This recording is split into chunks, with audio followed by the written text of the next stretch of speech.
आत्मचिंतन. प्रत्येक गोष्टीतून मन सावरतं, प्रत्येक क्षणाला अज्ञान कमी कमी होतं. पण असा एक क्षण येतो त्या क्षणामध्ये तो संबंध संपतो. संबंध म्हणजे देहाचा, खोट्याचा, जगताचा, नामरूपाचा. हा टप्पा महत्वाचा. नामरूप हे मावळत, ज्ञान आकळत आणि स्वरूप प्रगटत. हे तीन टप्पे ज्याला कळाले त्या ज्ञानाचा मार्ग मिळाला.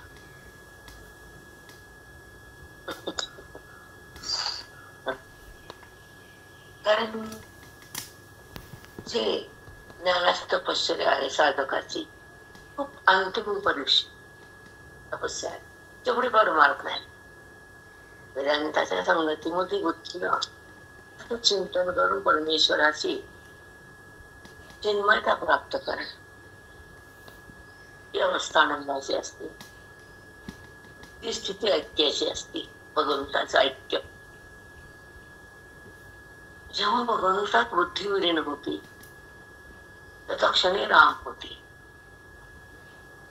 अस्तित्व राम नसते असं नाही,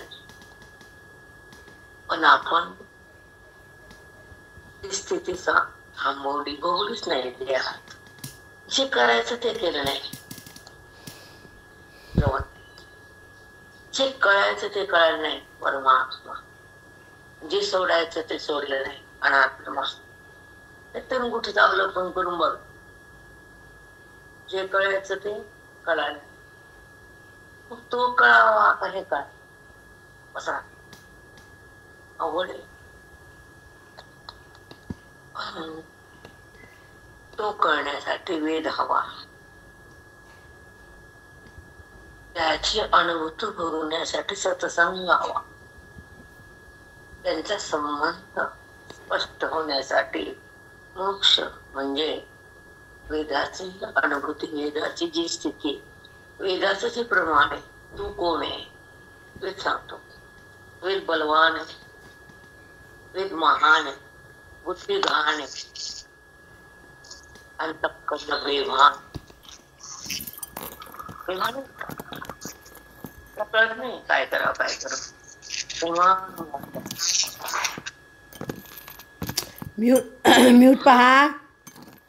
अंतःकरण थैमान घालतो, काही सुचत नाही. त्याला वेद लगावून घालतो त्या अंतःकरणाला. लक्षात ठेवायचं. थांबतो. स्थिर होणं म्हणजे काय? चंचल असतं स्थिर. मग ते दोष आहेत ना, मल आणि विक्षेप. विक्षेप म्हणजे चंचलता, आणि चंचलता म्हणजे गुणाची अवस्था, आणि गुण म्हणजे प्रकृतीत उत्पन्न होणारे तीन सत्व, रज आणि तम. आणि ते वृत्तीत येतात. एक एक गुण होतो आपल्या कर्मांचा. जेव्हा शांत असतं, भगवंताचं नाव घ्यावं वाटतं, त्याचं प्रेम येतं, त्याचं ऐकावं वाटतं, त्याची ओळख करून घ्यावं वाटते, त्याचं सुख बघावं वाटतं, तो सत्व. पण थोड्या सत्वानं काम होत नाही. शुद्ध सत्वाचं आधिक्य, हे वाक्य लक्षात ठेवायचं. शुद्ध सत्वाचं आधिक्य त्यांचा करणं बाधित अलग होत देहात शुद्ध सत्वामुळं. आणि शुद्ध सत्व उत्पन्न होतं वेदामुळं, श्रवणामुळं, गुरुच्या बोधाच्या शक्ती. आधी नाही.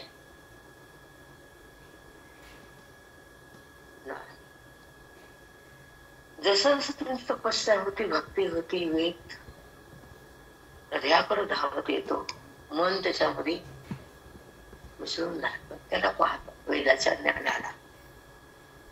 वेदातच भक्ती आणि ज्ञान दिले ना, त्यानुसार सगळे सांगतात ना.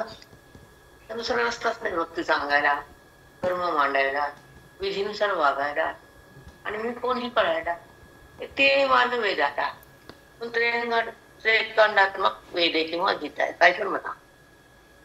म्हणून जेव्हा श्रवण सुरू होतं तर त्याचं मनन लागतं. काय ऐकलं आणि काय कळालं त्याला मनन. आणि मननामध्ये जे कळालं त्याला पकडणं, त्याला निधिध्यासन म्हणतात. तो मी तो तो मी तो मी सोहम सोहम सोहम सोहम. मग मी राहतो सो राहतो सो पण नंतर त्याच्या अनुभूतीमध्ये येतं अद्वैत तयार होतं तेव्हा वृत्तीचा वाद होतो. अनुभूती तयार होते वृत्ती बाजूला जाते स्वानंद पद येतं मन राम होतं. वृत्ती वाचून त्याचा अभेद होतो म्हणजे त्याचा भान येतो आनंद म्हणतात त्याला. वृत्तीरहित त्याची अनुभूती त्याचं भान त्याची जाणीव त्याला शब्द नसतो पण शब्दाने ना संवाद मागे सांगतो पुष्कळदा की तो कसा आहे त्याचा संवाद केव्हा ऐकायचा त्याचा अनुभव कधी घ्यायचा शब्दाविन संवाद इंद्रियाविन नेमिजे बोलादी झोंबिजे प्रमेयाशी. आपण जेव्हा प्रमाता प्रमाणाने प्रमेय या 3 गोष्टीचा अभाव करतो प्रमेय हे जगतातला विद्यावृत्तीने विषय असतो तो पदार्थ असतो तो नामरूपात्मक असतो तो प्रमेय तो त्रिपुटी दाखवते उत्थान पावते आणि आज बाहेर जायचं कामच आहे. जेव्हा बाहेर जाते तर विषय धारण करून आती ते ज्ञान कुठे आहे वृत्तीच आहे जगतातलं आहे ते कल्पित आहे ते ज्ञान नाही.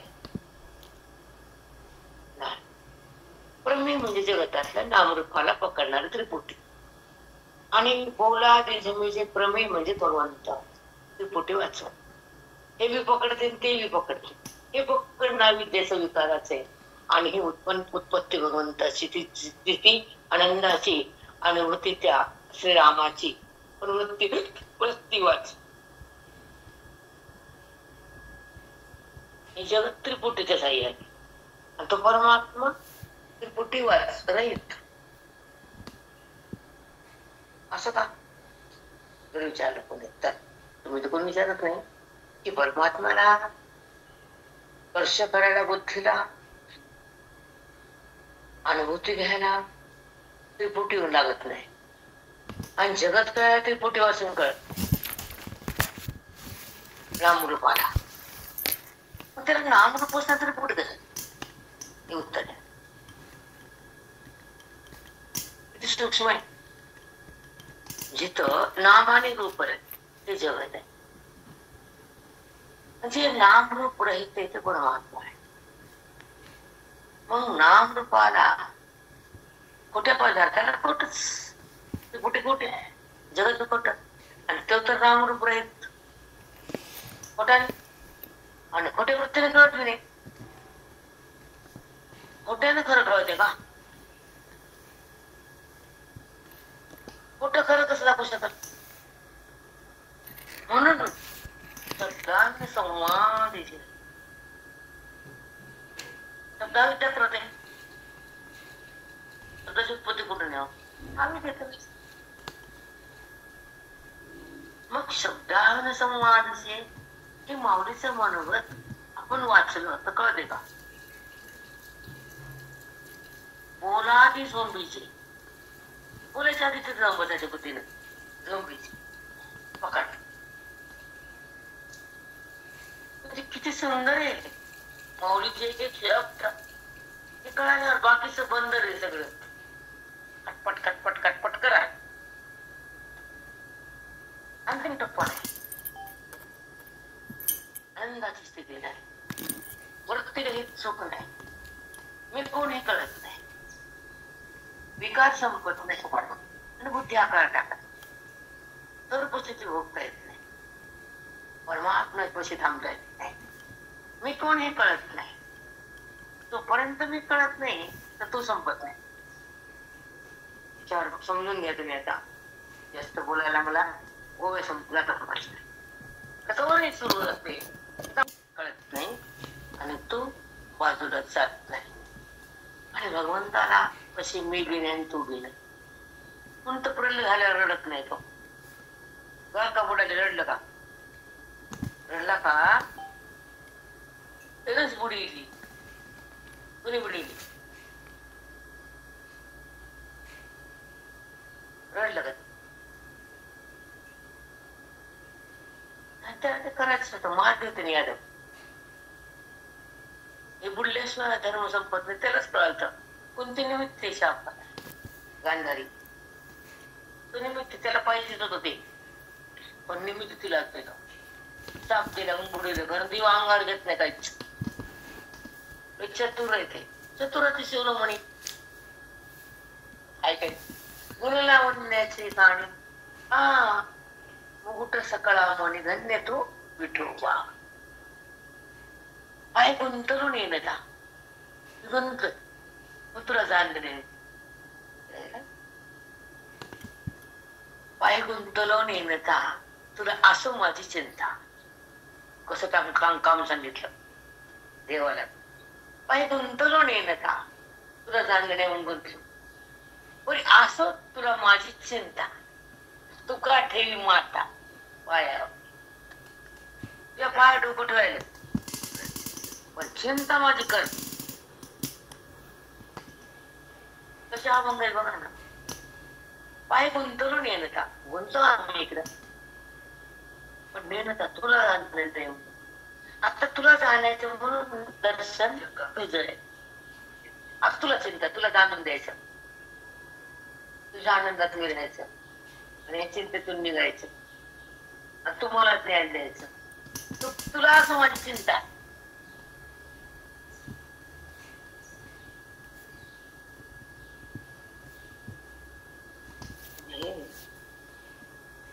रूपकात्मक संत बोलतात तुकोबा ज्ञानोबा. काहीतरी त्या शब्दामध्ये स्वारस्य असतात. तुला असं माझी चिंता. तुका ठेवली माता चरणावर किंवा पाया. एकच आहे. मग त्याला चिंता करायला लावली की नाही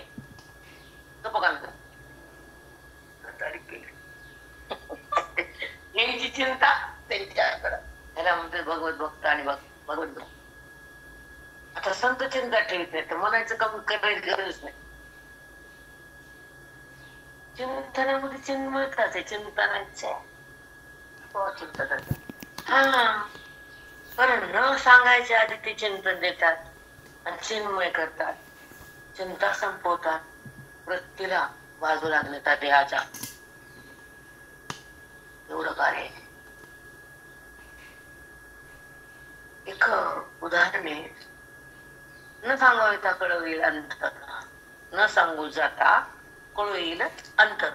म्हणजे तुला सांगायची का तर तुला आताच कळायला पाहिजे. तुला रोज नाही तो म्हणून तू म्हणजे न सांगू जाता कळू येईल अंतर.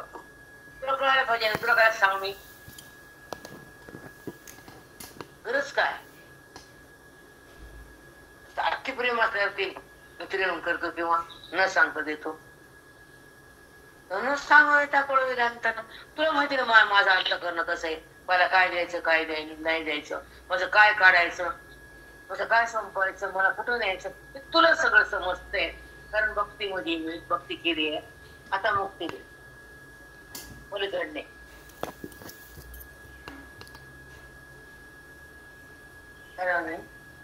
काही न खटपट करता, काही न त्रास भोगता, काही न पैसा टाकता हातात येतं ते सोड. तोच स्वत्व किती मुक्त. काय लागतं सांगा. हेच नाही. म्हणून चिंतन एवढं महान आहे. आत्मज्ञान छान आहे. आत्मज्ञान चिंतनाचं. मी कोण मी जेव्हा कळतं म्हणून भीती राहत नाही. मग अपेक्षा पण नाही, उपेक्षा पण नाही, निरपेक्ष.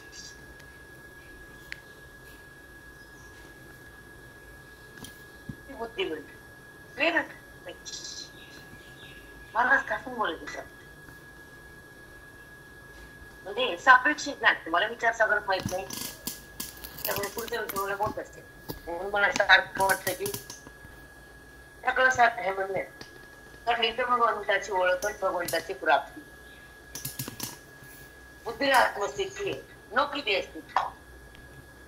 ह्या प्रवृत्तीचा जो लोंढा असतो किंवा संबंध असतो आणि जडाची ओळख असते, परमात्म्याची अनोळख असते. म्हणून ज्ञानेश्वरी असते. ज्याची ओळख करायची ती झाली नाही, आणि खोट्याची ओळख संपत नाही, दुःख वाचून मिळत नाही. मी कोण कळत नाही तोपर्यंत सुख काय याची चव लागत. सुख म्हणजे संपत्ती संतती नाही. सुख म्हणजे वृत्ती मिळालेला भोग नाही. सुख म्हणजे वासना पण नाही. सुख म्हणजे तो त्या ठिकाणी बुद्धीनं रमणं, त्याच्यामुळे एक होणं, त्याला सुख म्हणतात. त्याला नाव आत्मसुख. विषय सुख वेगळं, ते सुख वेगळं, धनसुख वेगळं, पण आत्मसुख वेगळं. त्यासाठी सगळे धावत नसतात. इतकंच करे सगळ्याला हिरा घ्या वाटतो असं नसतं. काचपूर्वी घेणार खूप आहे. हिऱ्यामध्ये पण काच आहे, बांगडीमध्ये पण काच आहे. म्हणजे बांगडीची किंमत हिरा आहे असं नाही समजायचं. हिरा घेणारे फार काका म्हणायचे पालकचा गाडा दारात येतो, पालक 10 रुपये किलो. पण हिऱ्याचा गाडा कुठंच येत नाही दारात कुणाच्याच. तसं आध्यात्मिक उन्नती बुद्धीची, साधूची संगती येते अंतःकरणाची, आणि प्रतीती परमात्म्याची, आणि स्थिती आनंदाची, आणि व्याप्ती आहे त्या वेदांताची, अनुभूती आहे त्या श्रीहरीची, आणि निवृत्ती आहे देवबुद्धीची, भ्रांती जाती जगताची, ऐक्य होतं परमात्म्याचं, अनुसंधान येतं त्या सुखाचं, आणि दुःख जातं अविद्येचं. हे कळायला पाहिजे. कोणी मान्य करा ते न करा, पण जे वेद आहे ते वेद. किती वेळ आपलं हृदय कुणाला द्यायचं सांगून नाही समजते कोणाला. सांगून कुणी कळेल करून फायदा ज्याचं त्याला की आपला विश्वास, आपला श्वास, आपलं ऐश्वर, आपली बुद्धी, आपला देह, आपलं आयुष्य कुणासाठी खर्चाचे ते ठरवत. रिटायरमेंट आहे, बोनस आयुष्य सांगता येत नाही. हे बोनस आहे, समजून घ्या. बोनस फ्री भेटले. कर्तृत्व जरी दुःखे पळेल ऐसे देखे नाही वाटत ना मला. करविजे तव राबू जव कर्तव्याचा लाभू हाताशी ये. बरोबर. जोपर्यंत ते इंद्रिय राबवतात ते कर्तव्य पूर्ण होत त्याचा लाभ हातात येत नाही, तोपर्यंत तो बुद्धी त्या इंद्रियाला राबवते, कर्म करून घेते. कर्मेंद्रिय कर्म करतात, त्याचा लाभ जेव्हा हातात येतो. शेतकरी राबतो, नांगरतो, जोपर्यंत पीक येत नाही तर तिथं कार्य करतो, पिकाला कापून टाकतो आणि हातात तिरास घेऊन येतो. तोवर इंद्रियाला राबवतो, थांबतो. पण राबवणारी इंद्रिय एक मी नाही हे त्याला माहित नाही, पण मी राबला असं म्हणतो. तिथं तो अज्ञानाचा आघात होतो. म्हणून कर्तव्याचा लाभ हाताशी जोपर्यंत कर्तव्य पूर्ण होतं तो इंद्रिय राबवतो. काही इंद्रिय हात आहेत, काही इंद्रिय बाह्य आहेत. मनोबुद्धीचे अहंकार आपली इंद्रिय येतं, करण म्हणतात त्याला. आणि वाक, पाणी, पाद, उपस्थ, गुद, मलमूत्राचा विसर्जन करणं उपस्थ आणि गुद आहे. हात पाय हे हात करणं काम, डोळ्यानं पाहणं, बुद्धीला कानानं ऐकणं, नाकानं श्वास वगैरे वगैरे शब्द स्पर्श रूप रसगंध हे पंचविषय ज्ञानाचे ते करतात, ज्ञान देतात. आणि मन अंतस्थ इंद्रिय मन बुद्धी चित्त अहंकार हे 8 ज्ञान करून देतात. पण जेव्हा जेव्हा मन दुःखाने सुख करतं ते आत आहे, विषय बाहेर आहे, पण मनात, पण संबंध विषयाचा. मनाचा संबंध विषयाचा, जगताचा, देहाचा, ईश्वराचा नाही. ती अविद्या सिद्ध होती. पण जे मन जेव्हा बोधाने परिपूर्ण होतं, वेदाकडे राहतं, आत्मरूपाला पाहतं, जीवन होतं, तोपर्यंत नाही. आता ऐका, येते ना वेद कशासाठी तयार झाले. आता अशी नाते कर्तृत्व जरी दुःखे, नाते कर्तृत्व जरी दुःखी, ते कर्मा दुःख जर झालं. बघा ऐका, त्या कर्मापासून काय झालं दुःख. पडेल ऐसे देखे, आता हे करण म्हणजे दुःखच आहे, सुख नाही. करेल ऐसे देखे, ते कर्म करायचं दुःख व्हायचं हे त्याला कळायचं, ते बघायला आता सुख नाही. करेल ऐसे देखे तो लावी त्या मुखे ये दहाही. मग तो ते 10 इंद्रिय त्या कर्मापासून बाजूला काढतात. दुःख तर कशाला म्हणतात तिथं जायचं. सूक्ष्म किती बोलले बघा, डबल सांगतो तुम्हाला मी, कारण ही ओळी सूक्ष्म आहे. नाते कर्तव्य जरी दुःखे कळेल ऐसे देखे, ह्या कर्मापासून दुःखच आहे, नकोय मला ते, असं जेव्हा त्याला कळतं, देखे म्हणजे कळणं, तो लावी त्याग मुखे ती दहावी त्याग. मग त्या कर्माचा आणि त्या इंद्रियाचा 10 इंद्रियाचा त्यानं त्याग केला, सोडून दिलं. ते कर्म म्हणजे इंद्रिय राग सगळं त्यानं सोडून दिलं. आणि मला दुःख नको हे त्याला कळालं, इंद्रियाला बाजूला केलं. बघा इथपर्यंत बोलले माऊली. ती 10 इंद्रिय बाजूला गेले. मग फिटे दुःखाचा ठाव, मग दुःख भेटला, म्हणजे त्या कर्मापासून दुःख होत भोगता येत नाही. मग फिटे दुःखाचा ठाव, मग दुःख कसं भेटतंय उदाहरण सांगितलंय. दुःख कसं जातं त्या वृत्तीतलं, ती परावृत्त होती ना कर्मापासून, तेव्हा ते कर्म केलं दुःख नको बाबा, सावध होती बुद्धी. मग कसं दुःख संपत, जेव्हा तो शेतकरी वारा सुटला की उधळतो ना कोंडा आणि भुसकट एकत्र होतं ना, तूर आणि वरचा कोंडा, मूग आणि वरचा कोंडा, ते असं वाऱ्यापासून धरलं तर ते वारं कोंड्याला बाजूला काढतं आणि रास बाजूला करतं. तसं दुःख अलग होतं, सुख अलग. पुढे शब्द आहेत त्याची, मी सांगतो तुम्हाला, ऐका. मग फिटे दुःखाचा ठाव, मग दुःख कसं जातं चित्तातून. तव राहटवी रात्रंदिवो विक कणाते कारावो जयापरी. विक कणा, विकनाते, वि म्हणजे कण, छोटे छोटे कण असतात ना, आणि भुसकट असतात. आपण सोजी काढली जरा वाळकण एक असतात ना, मग जेव्हा ते कण आणि सोजी एकत्र असते, वरचा भुसकट कोंडा आणि मधले कण जेव्हा वाऱ्याच्या वर आले उधळल्यावरून, तर कोंडा बाजूला आणि रवा बाजूला होतो. तसं वृत्ती बाजूला आणि ते कर्म बाजूला, दुःखाचा संबंध नाही. जेव्हा वृत्ती आणि कर्म एकत्र येतात तर दुःख वाचून नाही. पण कोंडा बाजूला पडला, रवा बाजूला पडला, हे काम वाऱ्याने केलं. हे कोणी केलं? वाऱ्यानं. म्हणजे किती सूक्ष्म आहे, कळतं का? एक मिनिट आपण राहटवी रात्रंदिव, राहते म्हणजे कर्म करत राहतो. विकणाते का रवी जयापरी, तोपर्यंत तो दुःख नाहीस होतो, तोपर्यंत तो इंद्रियाला राबवतच राहतो. जयापरी, जोपर्यंत आपण ते भुसकट आणि कण अलग अलग होत नाही, तोवर आपण ते कोंडा ते वाऱ्यासमोर जातोच.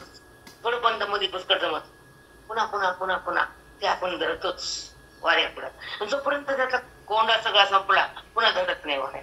तसं जोपर्यंत त्याला ते सुख मिळत नाही, तोपर्यंत तो ते कार्य करतच राहतो.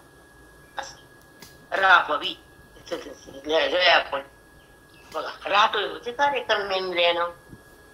तैसेनी त्याग स्वीकारी, म्हणजे त्याग करणं किंवा स्वीकार करणं कर्म. तैसेनी त्याग स्वीकारी वाहता इंद्रियाच्या धुरी, ज्ञाते आते अवधारी करता म्हणी पे.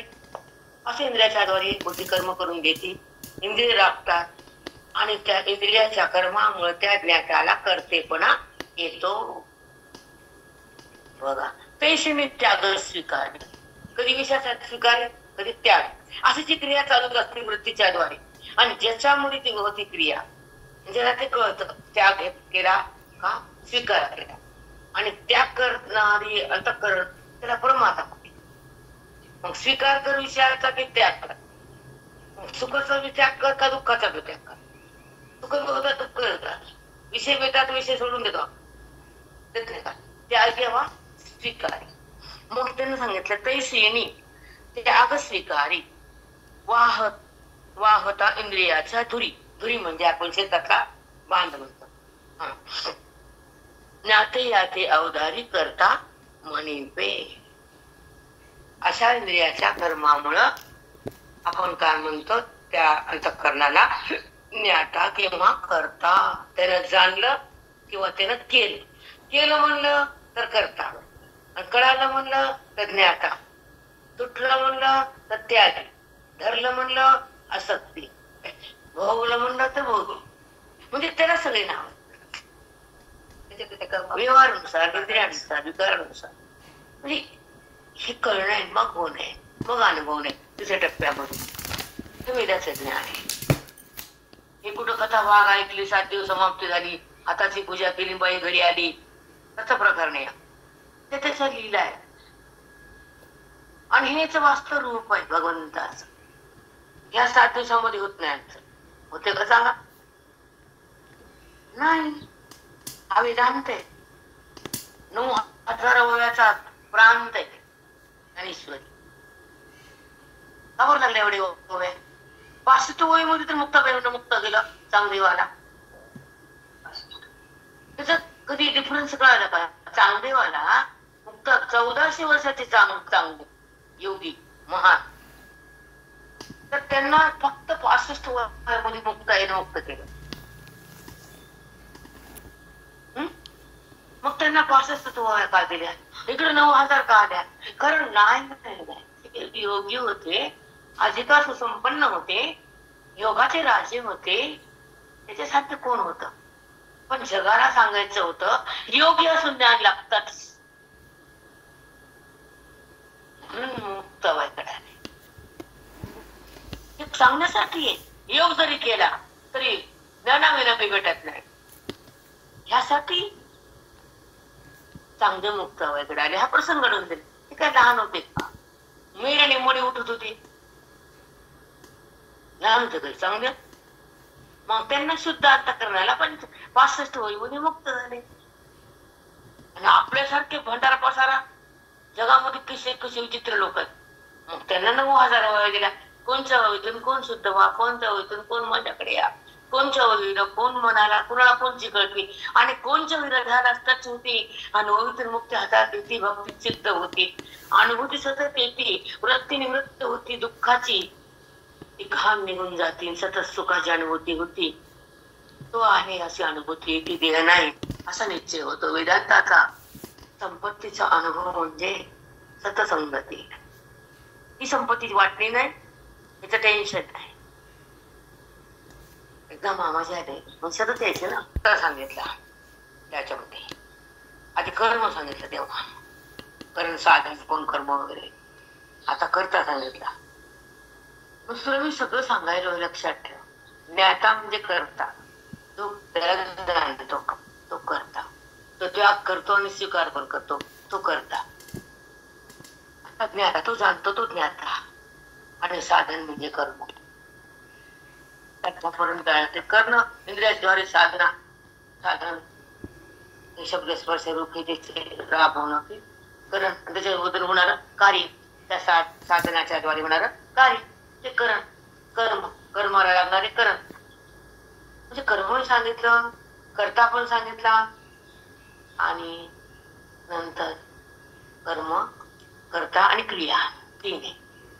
तर ते तुम्हाला कळणार. ज्ञाता, ज्ञान आणि ज्ञेय हे कळत तुम्हाला.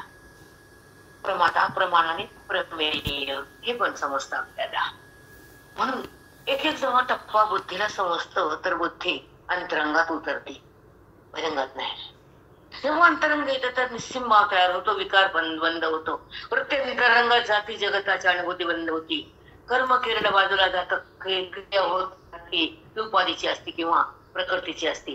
पण जेव्हा जाणीव त्याची सतत सुरू होती ती परमात्म्याची स्थिती असते. कर्म कोण करतं मला माहित नाही, इंद्रियाचा मला संबंध नाही, कर्मात मी राहत नाही आणि कर्म माझं नाही, मी तो आहे, ही अशी अनुभूती बुद्धीला होती.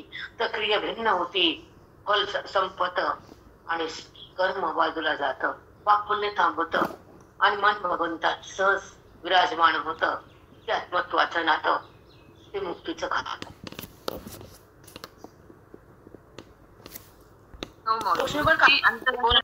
मग तिला जगताची अनुभूती येत नाही. तिथे कर्म बाजूला जात, कर्माचा संबंध उरत नाही. तिथे जाणीव फक्त परमात्म्याची. कर्म माझं नाही, ती प्रकृतीचं आहे, ते इंद्रियाचं आहे. मी तर तो परमात्मा आहे. तेव्हा तो त्या क्रियेतून भिन्न होतो. कर्म संपत, पाप पुण्य जात आणि मन भगवंतात विराजमान होतं. ते आत्मत्वाचं नातं, ते मुक्तीचं खातं. साष्टांग पूर्ण कर्म सांगितलं. कर्म कोण करत? राबवतो बैलासारखं कर्म इंद्रियाच्या द्वारे होतं, ती साधना होती, मग क्रिया होती, आणि मग ते कर्म बनतं ते इंद्रियाच्या द्वारे. आता करता घाला, आत्ता ऐकलेलं किंवा स्वीकार अंतःकरणा, मग त्याला काय म्हणलं? वाहते इंद्रियाच्या धुरी ज्ञाते याते अवधारी करता म्हणजे. त्या ज्ञात्याला काय म्हणलं? करता. आता ऐका, आणि कर्तव्याच्या सर्व कर्मी अवताची या परीक्षमी म्हणून इंद्रिया ते आम्ही करणे म्हणून. त्या इंद्रियाला काय म्हणतो? करणे म्हणजे क्रिया करण्याचे साधन. फार सूक्ष्म आहे करणे. ज्याच्याकडून क्रिया केल्या जाते ते करण म्हणजे साधन. साधना वेगळं, साध्य वेगळं आणि साधना. साधना, साध्य, साधन. तसं क्रिया, करण आणि कर्म हे सूक्ष्म का?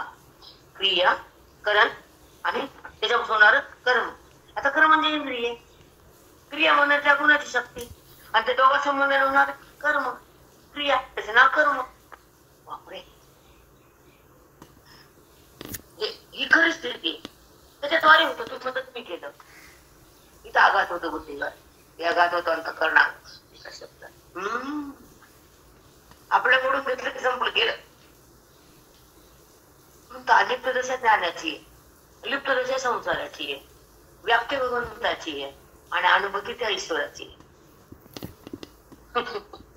व्याप्ती त्याचीच आहे ना. त्याच ध्येय बनवा, तेच शक्ती आणा, तेच जगत राहा, त्याच्यासाठी जगत राहा, ते कार्य करत राहा.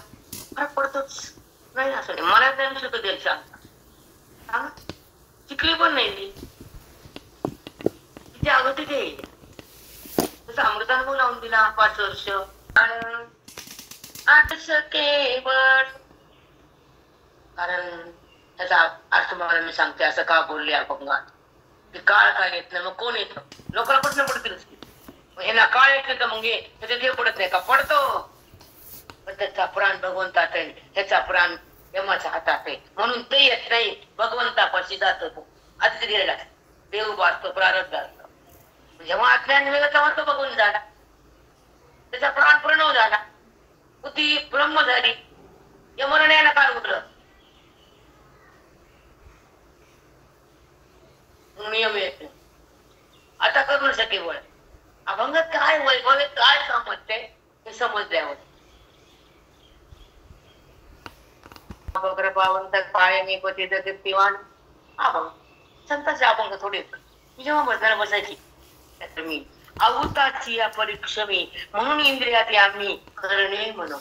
जसं शेतकरी आहोत टाकतो मध्ये शेतात नांगरतो, आहोत कोण राबत अवतार नांगरतो पण शेतकरी.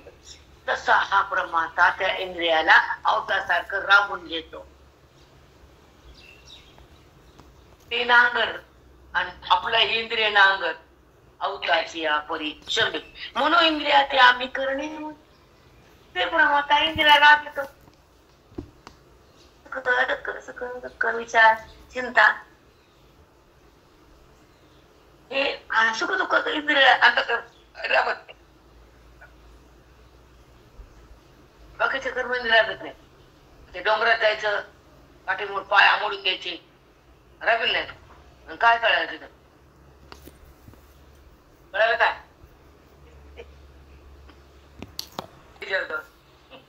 झाडू संताचा मार्ग आडाने भरले जग. हे उत्तर तिथं बसतं बरोबर. ज्याला कळत त्याला कळत, न कळायला लागा माती कळत. आठवणी भरले जग. मार्ग त्याला सोडलं साधना त्याची ज्ञानाची, ते संबंध इतर हृदयाचा हिंडाय बाहेर डोंगरात म्हणजे अवघड येते. जा मग तू तिथं त्रास घ्या, आम्हाला काय अवघड आहे. आणि ह्याची करणेवरी करता क्रिया जाऊ त्याला म्हणले. आणि मग करता काय करतो? क्रिया उत्पन्न करतो. बघा त्या करत्यामुळे काय होती? क्रिया म्हणजे साधन. त्या क्रियेसाठी लागणार आऊट राबणारी क्रिया, त्याच्याद्वारे होणारी क्रिया, त्याला करायचं करणं. बघा झोपत का? होळी वाचायला झोपत टरा टरा टरा टरा. आणि ह्याची करणेवरी इंद्रियाचं क्रिया व्यवहार त्याला राबवणं. आणि हेच करणीवरी करता क्रियाच्या उभारी करता अंतःकरण केलं ना. तर हे ते इंद्रियाच्या द्वारे गुणाच्या द्वारे या व्यापेचे अवधारी कर्म आहेत. सर्व इंद्रिय त्या कर्माला काय करणारा ससोज्य होतात आणि अंतःकरणाचा हुकूम आला की ते इंद्रिय कर्माकडे जातात. त्या पाकात पण बाई पळते बरा करत, पण हुकूम आल्याशिवाय काय आला हुकूम अंतःकरणाचा मनाचा. अंतःकरण म्हणजे मन. मग ते राबतो इंद्रियाला पायाला हाताला देहाला कशाला बी. मग ती क्रिया सुरू होती. ती क्रिया कर्माला व्याप्त होते. त्याला कर्म म्हणायचं. त्याला हुकूम दिला त्याचा म्हणायचं. ज्याच्या साह्या त्याला त्याला करण म्हणायचं. त्याच्याद्वारे इंद्रिय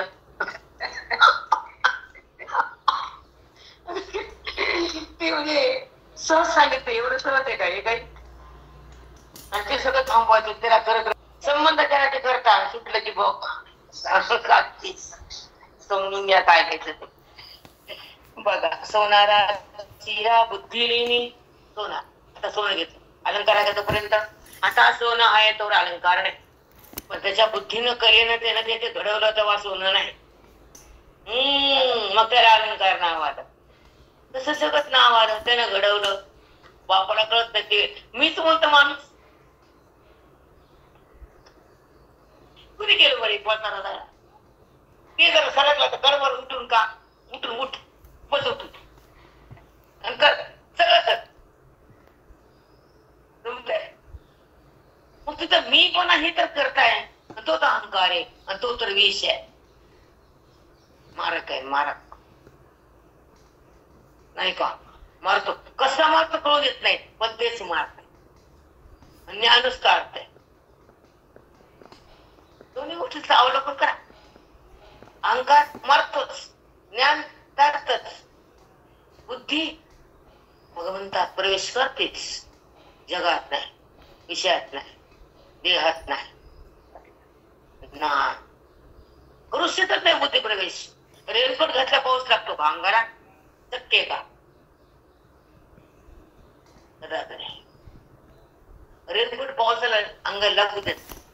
तसं ब्रह्मविद्या बुद्धीला देहाकडे होते टप्पच पण सक्षम झाल्यावर अधिकार आला त्या ठिकाणी सतत चिंतनामध्ये आयुष्य घातल्यावर वाचलं बसलं ते होत असतं का. तसं चिंतन श्रवण पुन्हा मनन आणि पुन्हा नाही मध्ये टप्पा आहे तत्तम पदार्थ शोधणे. म्हणून ते सगळ्याचा विषय हवाच. तत्तम पदार्थ शोधनानंतर त्याची प्रतीती येऊ लागते. तत् परमात्मा त्वम जीव. त्याचा वाच्यार्थ चंश लक्षार्थ. आनंद होणं सत्वगुण आहे. कारण भक्ती सत्वगुणात होती. भक्ती गुणामुळे होती सत्वाचा जे आहे ते नंतर ज्ञान आहे. पण जेव्हा भक्ती ओसंडून वाहती सत्वगुण आहे. आणि जेव्हा गुणाचं आधिक्य झालं त्या गुणातून सत्व तयार झालं. सत्वाचं आधिक्य म्हणतो. तर त्या भक्तीच्या पुढे तो निदर्शंत त्याला. कारण जेव्हा त्याला पाहतो तो मैत्रीपुटी आहे. भक्त आणि भगवंत द्वैतही ना. आणि त्याचा संबंध व्यवहार आहे का म्हणजे पाहण्याचा म्हणण्याला व्यवहार आहे का प्रती का द्वैतही का नाही. मग ही सूक्ष्मता कळतच नाही. जेव्हा द्वैतातून भक्तीचं उगम आहे आणि द्वैताचा मधूनच जाणे. कारण अद्वैताला भक्तीचा आधारच आहे ना. भक्तीची झाल्याशिवाय द्वैतच नाही. म्हणून द्वैताची जी स्थिती आहे ती भक्तीसाठी आणि अद्वैताची प्रतीती आहे ती सुखासाठी. कळत नाही ना. तो आणि मी हे अंतर आहे ना. परिवर्ती त्रिपुटी त्याला तो आहे म्हणणारा वृत्ती लागते आणि तोच मी आहे अनुभवायला लागते. थोडक्यात सांगितलं तुम्ही अर्थ बघून घे. प्रत्येक सांगत बसू का तेच. कसा वाद झाला कशी बदला गेली कशी थांबली कशी संपली कशी बिघडली. पाण्याचा मिठात संबंध झाला मीठ बिघडलं. ज्ञानाचा संबंध झाला मन घातला. जगाचा वाद झाला देहाचा संबंध गेला आणि मग कसा आला तो संवेद्या आत्मरूपा. 1600ची अनुभूती. ससम विद्या आत्म रूपा. मग देवा तुझी गणेश, मग पुन्हा गणेश. आधी आहे का गणेश? आत्मधी प्रकाश म्हणे निवृत्त असो अवतारी ज्योती. मग निवृत्त त्याला गुरुला जे सांगतो ते मी तुम्हाला सांगतो, ही माऊली बोलते. पण आधी ओम नमो ज्ञात्या वेद प्रतिपाद्या जय जय स्वस्त्या आत्मरूपा. मग गणेश सगळा आत्मती प्रकाश म्हणे निवृत्ती दास अवतारी जो जी. तुम्ही जे सांगतो तुम्हाला सांग. गणेश नंतर का ओ माती का असा प्रश्न पडत होता. माती पडत ओ मित्रांना गणेश मित्रांना मातूच कळलं गेली पारण आले खाते पोहेला. पोहे खायचे नाही यायचे दुसरं काय त्या पोहे तुमचे हे असंच बारामध्ये गेलं. काय किती बुद्धी घेऊन मिळवायचं काय त्या ओवीतला काय संदर्भ गाठला का होई तो अनुभूती होईल. पण ओवी काय सांगते, माऊली काय बोलती, अनुभूती केव्हा येते, अविद्या कधी जाते, ब्रह्मस्थिती कधी येते, आनंदाची भोग कसा सुरू होतो. काय माऊली मध्ये ज्ञान केवळ सुख आहे. ज्ञान म्हणजे काय? एक शब्द आहे सुख. का म्हणे लोक मला म्हणतात हिमालय कसा तो संत मला सगळं सोडतात. त्या सुखासाठी जातात ना. ते सुख म्हणजे इथे चढले ना. या ग्रंथातून पाहिजे येतं, संतांच्या द्वारेच कळतं आणि अंतःकरणात थांबतो आणि मन राम बनतो. राम नाही, राम वेगळं हा राम वेगळं. दोघं आवाजचा मनातच येतात नाही का गुडघ्याच्या अवस्थेत भिन्न भिन्न असतच आपल्याकडे डिपेंडेंट झालं. आता सोनाराची या बुद्धी लेणी, सोनाराच्या बुद्धीने ते सोन्याचा आकार तयार केला. मग व्यापे चंद्र करी चांदणे. बघा चांदणे व्यापे चांदणं पडलं चंद्राचं. का व्यापे वेलाळपणे वेली तैसी. चंद्राचं चांदणं पडलं संध्याकाळी वेल वाटत चंद्राच्या चांदण्या नाही का वाटत. काय काय वेळ चंद्राच्या चांदण्यात वाटतात, मग काय काय सूर्याच्या प्रकाशात वाटतात. मग चंद्राच्या प्रकाशात अशी वेळ वाटती तसं सोनाराच्या पूर्तीला अलंकार घडतो ही मौल्य सांगायचं. चंद्राच्या प्रकाशात वेळी वाटते म्हणजे सोनाराच्या बुद्धीच्या कौशल्याला अलंकार घडतो. तसं माझ्या ज्ञानानं भक्त माझ्याकडे उडतो सहज येतो. ते सांगायचं त्यांना माऊली. त्यासाठीच होणे सिद्धेवर्गामध्ये कसं बसलो आपण 4 तास. त्याचा विचार मुद्दा सांगते. अर्थ घरी गेला एकांतकरण विशेषण असतं, एकांतकरण विशिष्ट असतं, एकांतकरण उपाधी असतं. आता कसं कसं सांगायला 1 घंटा लागते ते माझा विषय नाही. आता तो माझी ओवी समोर. एकांतकरण विशिष्ट बनले, एकांतकरण विशेष झालं, एकांतकरण उपाधी बनलं. कसं बनलं काय बनलं उद्या प्रकाश नाना प्रकाश प्रकाश त्या किरणातून काय होते प्रकाश तयार उत्पन्न होते. नाना प्रभा व्यापे प्रकाश गोडिया अक्षरसो हे असो अवकाशो आकाशी सा. मस्त आहे तुमचं नाही का. किरण पडले किंवा सूर्याच्या किरणात पडले प्रकाश असतो तरी ते प्रकाश रूपच आहे. त्याच्यातून काय पडतो लख प्रकाशच पडतो. पुन्हा काय म्हणले गोडी अक्षरस. उसा इक्ष म्हणजे रस, ऊस रस म्हणजे त्याचा रस. उसाचा रस हा फक्त गोडीचा असतो, दुसरा असतं काय. हे असो अवकाशो आकाशी जैसा. आकाशात फक्त मोकळीच असते, दुसरं काय आहे का आकाशात. दुसरा पदार्थ आहे दृष्टांतातून सिद्धांताकडे यायचं म्हणून 4 उदाहरण दिले ते. चंद्राच्या किरणामध्ये फक्त प्रकाशच लपलेला आहे, व्याप्त आहे. उसाच्या रसात फक्त गोडीच लपलेली आहे आणि आकाशात फक्त पोकळीच आहे. आता मग सिद्धांत कशासाठी यायचं हे उदाहरण का दिले आणि सिद्धामध्ये त्याच्यावरून सिद्धांताकडे सिद्ध होतोय बघायचं. ऐसे जस तस तैसे कर्तव्याची या क्रिया व्यापले जे धनंजया. जे क्रियेने व्यापलाय क्रिया व्यापला म्हणजे त्याच्यातच व्यापले जे धनंजया ते कर्मगा बोलावया आनन. जे क्रियेत वापले त्याला कर्म म्हणाय, दुसरं काय म्हणू शकत नाही. रसात गोडीच व्यापून आहे आणि हा कर्माला व्यापूनच आहे क्रियेमध्ये. मग त्याला कर्म म्हटले. क्रिया करण्यामध्ये व्यापून येते, मग त्याला काय म्हणायचं कर्म असं म्हणून म्हणू शकत नाही आम्ही. ते कर्मगा बोलावया आन नाही. जे ज्याच्याने वापरलं तेच म्हणा लागतं. मग जे क्रियेमध्ये वापरला तो कर्मच आहे करायला. दुसरं काय बोलू मी. क्रियेचं का माझ्यात आहे, क्रियेत आहे मग ते कर्म आहे. आणि जो माझ्यात आहे ते ज्ञान आहे. खूप सुंदर ज्ञान आहे श्री. दुसरा ग्रंथ हात लावायची गरज नाही. आपण त्या सगळं म्हणत काय आहे केलंच नाही. हे वाच ते वाच कुठतानाच वरतीच होत त्याच्यात. उंच बोललं तर काय गरज आहे, शांतता येते. आणि ते चल चल चल चल चल चल चल चल चल चल चल चल हे करत ते करत एकच कर नीट कर भन भन भन भन काय कुठंच काय नाही समाधान. वाचायचं नीट नाही, कळायचं पत्ता नाही. कर्म केलं तर त्याच्यापासून पुण्य उत्पन्न झाल्याच्या जमत नाही. आपण नाही कर्म म्हणजे ज्ञान सत्ता अवस्थांतर करण्याचे ज्ञान. तिथं ज्ञान प्रगटलं पाहिजे. मग ते कर्म पापुण्य रहित असतं. पण जेव्हा अज्ञान आहे तर कर्म पापुण्य होतच असतं. मग ते भोगायला यावंच लागतं. मग तुम्ही माना की न माना तुमचंच. पण वेदांताला चूक म्हणणं हे गांभीर्य आहे. कारण वेद हे श्वासातून आहे, पुरुष अपुरुष आहे. पुरुषाने लिहिले नाही, व्यासाने लिहिले सगळं जगत्रय. जेवढ्या ग्रंथाचा भंडारा व्यास विशिष्ट जगत्रय. पण व्यास पण नाही इथं. इथं श्वास आहे आणि तिथून प्रकट झाले वेद.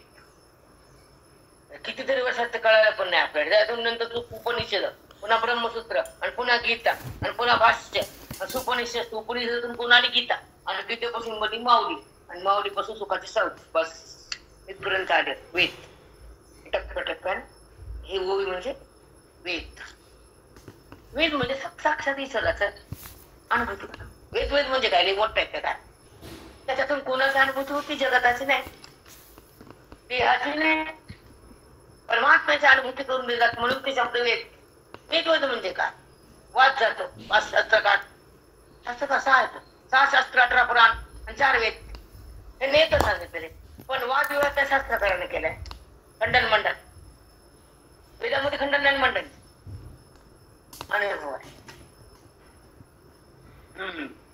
पुराणामध्ये कथा आहे. 6 शास्त्र 18 पुराण 4 वेद. ज्याच्या कथा आहेत त्याच्या स्वरूपीच आहे. कळलं वळण पुराण सांगितलं की नाही. पुराण आणि पुराण आणि वेदात साम्य का एकच होतं दोन्ही. म्हणतो ना पुराणाच्या मागे पुराण ठेवून दे. ऐकायचं नसलं तिथे ठेवून दे. तिथले तिथं आम्ही आणलं काम करतो. आम्हाला मान्य नाही पुराण. आम्ही आमच्या मनासारखं वागू. पुराणाचे वांगे पुराण हे म्हण एक म्हणे कोणतीची. आता आठवा मीटिंग संपली नाही. आपण आलो 510 आलो. 10 झाले बाबा बरेच. करता कर्म करणं हे तुला 3 सांगितले. कर्ता सांगितला, कर्म सांगितले, करण सांगितले. या तिहीचे ही लक्षण सांगितले तुझं विचक्षण शिरोमणी अर्जुना शिरो म्हणतो. तुला सगळं विस्तार सांगितलं आहे. तुला समजलं की नाही मला माहित नाही अर्जुना. तुला सगळं सांगून टाकले. एतत् ज्ञाता ज्ञानज्ञेय हे कर्माचे वृत्तित्रय तैसेची करता करण कार्य हा कर्म संजय. ज्ञाता ज्ञान आणि ज्ञेय 3 भाग आहे एका वृत्तीचे. तसं करता कर्म आणि करण हे 3 भाग आहेत ते कर्माचे. हे तुला कर्म संजय सांगून टाकला. वन्नी ठेविला असे धुमू आखी बीजी जेवी द्रुमू कामणी जोडे कामू सदा जैसा. मनात काम सदा असतो ना विकार. सदा आहे ना मनात विकार. वन्नी बुद्धी सदा आगायन उष्णता. वन्नी ठेविला जैसे धुमू. वन्नी असले की दूर निघतच. आथी बीजी जैसा धुमू. बीजामध्ये झाड असतं वृक्ष असतं. कामणी जोडे कामू सदा जैसा. मनामध्ये काम वासना वृत्ती असतेच. तैसा करता क्रिया करणी कर्माची आहे चितवणी सोने जशी खाणी सुवर्णाची या. सोन्याच्या खाणीत फक्त सोनच असतं, दुसरं काही नसतं. सगळ्या जगात मीच असतो, दुसरं काही नसतं. सोन सुवर्णाची या. आपण 14, 15, 16 पर्यंत जाऊन थांब. म्हणून हे कार्य मी करता ऐसे जेत जेत. म्हणून हे कार्य मी करता, हे दोन नाही तर ऐसे आधी जेत पंडू सुद्धा वाटतं त्या तेच आत्मा दुरी समजता क्रियापासे. इथं करता आणि कार्य म्हणलं दोन झाले अवस्था. तुमच्यापाशी तुमच्या दूर झाला. या लागली पुढती आत्मा वेगळाची सुमती. आता असो किती जाणतोसी तू. आता तुला किती सांगा आत्माचं स्वरूप किती सांगितलंय, किती जाणणार तू मला.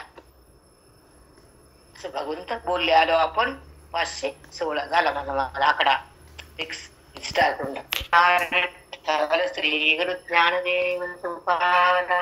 हॅलो कोल्हे.